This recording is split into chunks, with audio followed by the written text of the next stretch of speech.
Avi Mayer's Northtown Neighborhood News Magazine, a presentation of Sonny Hirsch and myself. Dial us up on the web at www.ntnm.org. About 350,000 shows watched. Thank you very much. Community Policing Caps24.org. We're very hopeful of getting a new superintendent on the show, either at the next shoot or the shoot thereafter. Of the Republican circles that I know, the first person to really stand up and be for Trump, which if many of you remember was not such a popular thing to do at one point in time, is my next guest, who has been frequently on the show. And don't forget to catch her brand new Marty Levinson today. And that is Lori Diverey. Lori, how you doing? Good. It's nice to see you, Avi. My pleasure. And you got to be in a good mood today. I am in a good mood, and yes, it's fun to be here. Now, what made you go for Trump so early? Well, I remember in the 2010, 2011 time frame, he was doing a lot of not news reports, but a lot of interviews. And I can remember telling some people at the time that if he was running now, I would vote for him. And not to name anybody out specifically, but, I'd get the eye roll, like, oh. I would have given you one.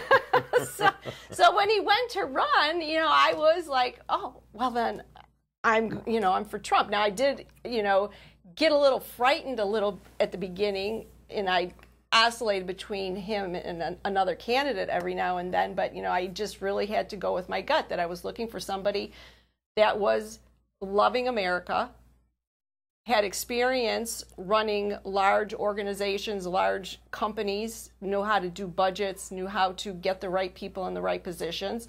I love the idea that he was not PC, because how many times do you watch candidates go down the swirly tank because they're getting dragged down by some inappropriate or really nonsense question that they've been asked, and you're just like, don't answer it, So Trump had a command of that situation.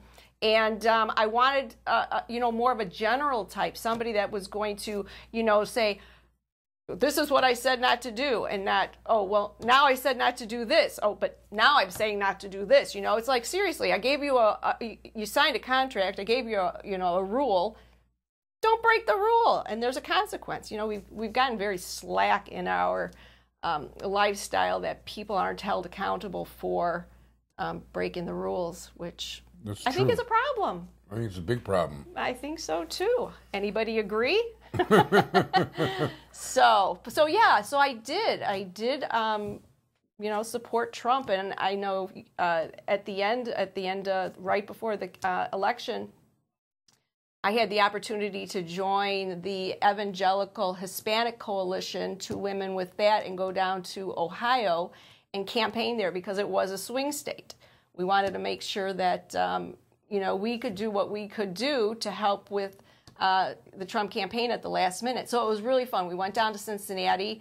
It was a whirlwind weekend too, because I'm an election judge, so I also did what do you call it? Nursing home? I did a nursing home Monday. Friday, before I left for Cincinnati, I did a developmentally challenged facility, which is really interesting. I mean, we got one next door, but there's only 8 people. Yeah, no, this one, quite a few people showed up to vote, and it is a challenge. You want to, retain their dignity. They do have the right to vote in the United States, which is important because, you don't want anyone telling you that you can't vote for a particular reason, but it takes a lot of tact. Of course, it takes a lot of integrity, because you don't want to be voting for them or assuming you know who they want to vote for. They need to make the decision themselves, and you need to know when it's time to, because some of the people really do need help. They aren't in full capacity of being able to communicate and maybe not even really have a complete thought process, but that doesn't take away their ability, their right to vote. So you need to know when to say we've given it our best shot and, there's no communicating. And with, a couple other people, you decide that that's done. But it was very hard. It was very hard. I didn't know. I was going back and forth between being so empathetic, I wanted to break down in tears for the people, and then thinking this was a really difficult situation to assist them in the voting. You know, it's interesting because we have really what's considered probably the model institution in the United States just about a mile and a half from here, and that's Misericordia. And Misericordia does such a good job of training their people. You go to any local supermarket, those are the people who are bagging or stocking shelves. These people, yes, but they're training them right, and they're training them with love. Now, here's the thing, though. Misericordia was very high-functioning people. I'm telling you, they were bringing us people that could not speak, could not hear, were slumped over in their wheelchairs. Excuse me, they were drooling on themselves, and we're trying to give them the opportunity. By the way, that's more than developmentally disabled. Yes, I know, but it was still a developmental center, and we were told these people actually left to go to work and come back. So I don't know, but all I know is trying to communicate with them was a very sensitive situation. Yeah, it was very hard. At least you wanted to give them the opportunity to vote the way they really wanted to vote. It's their right to vote, and I guess in previous elections, this particular facility has been kind of a hot spot for some non-kosher things going on at it. So well, vote fraud at nursing homes is no stranger to this neighborhood. And, you know, I could tell you story upon story upon story. And there are people that are trained specifically to try to stop that kind of thing in this neighborhood. And I think we did a fine and dandy job at that one. And then I did a nursing home, too, on Monday, which that was, it was a little bit more, it was a little smoother, I would say.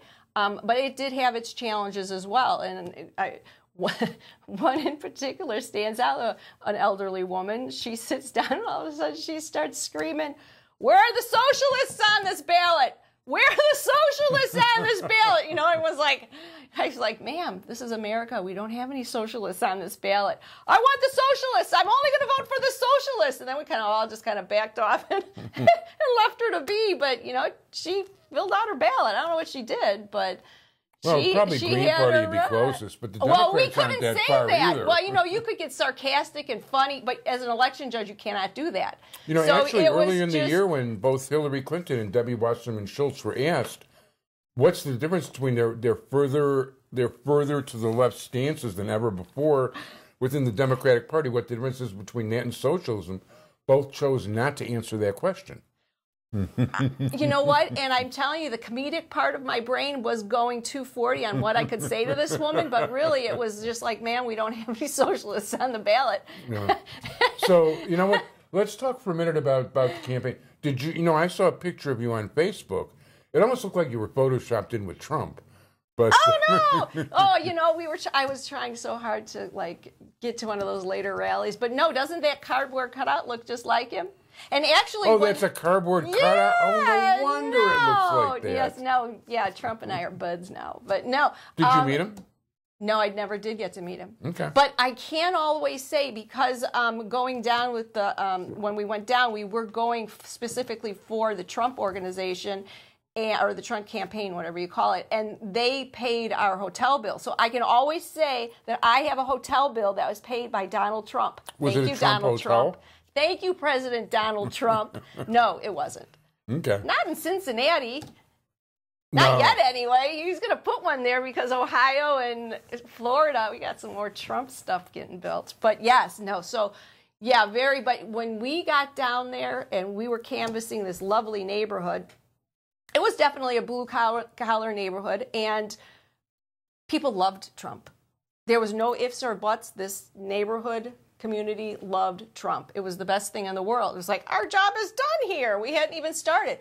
But Jasmina was actually somebody that was Jasmina and another woman and I. But Jasmina Velasco, she's been on the show a number of times. But so she was standing on the street corner at one point waiting for me to get across, and she was holding Trump signs because we were going to deliver Trump signs to some people that, you know, requested them. And all of a sudden, all these cars started honking at her on the way, going, "Ah!" So it was a lot of fun. It was really good. So I really had a very strong feeling that Trump was going to win Ohio. But, you know, when you're sitting there watching the nail biter, I mean, I think it was better than the Cubs game, the election results. But maybe. Well, let me put it this way. But- I actually put up a question on my Facebook page, and I heard this on sports radio. So I asked the Hillary people that are Cub fans, would you take back the Cubs World Series victory to get Hillary elected? And only slightly less than half were willing to trade the Cubs victory. Really? Cubs was a good game. That final game was really good. But anyway, I had a good feeling about Ohio. So that was that. And then I was also election day judge as well. And that's back here in Des Plaines, or? No, I'm Northfield Township. So Northfield Township. Mm-hmm. So I was in Glenview. Oh, no, no.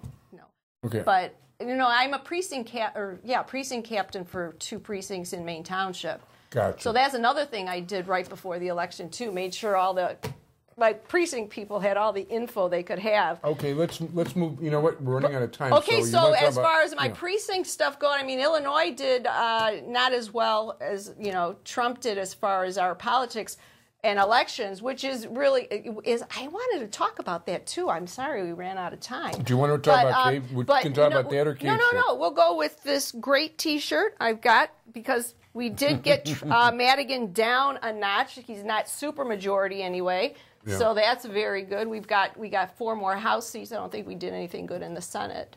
No, there was no movement in the Senate. No, but it's movement. There weren't contested races though. Yeah, and this T-shirt actually is an Illinois Policy Institute T-shirt. They had just released the documentary Madigan. Yeah, and that's very good. So if you get a chance to watch it. I think it might be on YouTube or online now at this point. It is on YouTube. Okay, yeah, so watch it. It's I'll good. definitely catch it. Yeah. I'm not a fan of Madigan, not at all. No.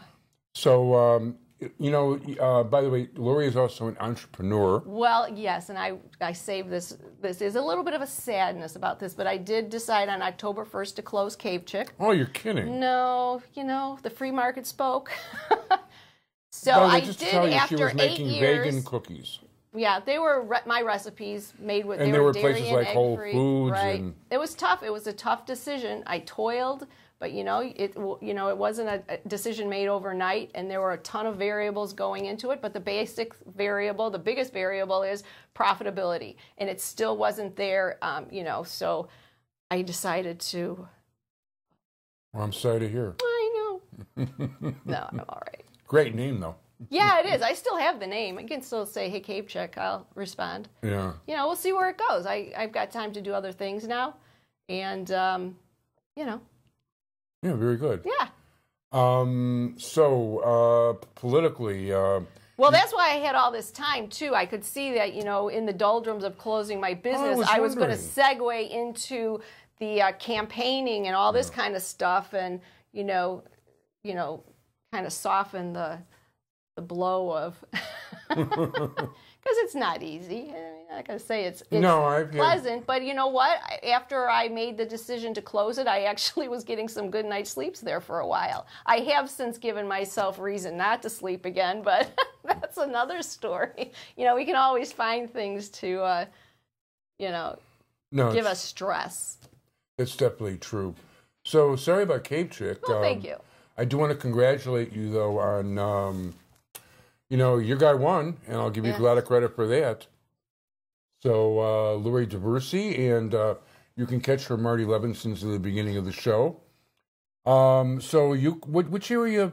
So wait, you really are all over the northern suburbs, though. Generally speaking, politically, I see you on all these. I see you in just about This guy Mark Weiermuller keeps tagging you and a bunch of other people, and I keep seeing that on my Facebook page. Yeah, go to the same political function, so it's all good.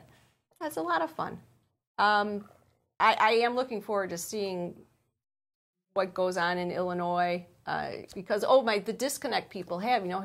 It seems like they want to elect somebody that is going to straighten things out for them at a distance, but when it gets really close to home or close to them feeling like it's going to change their personal situation, okay, at this point, I got to cut you you off. I want to thank all of you for joining us. Lori Diverey, thank you very much for being here. Thank you. Sonny, my entire technical crew, thanks everybody. Bye-bye.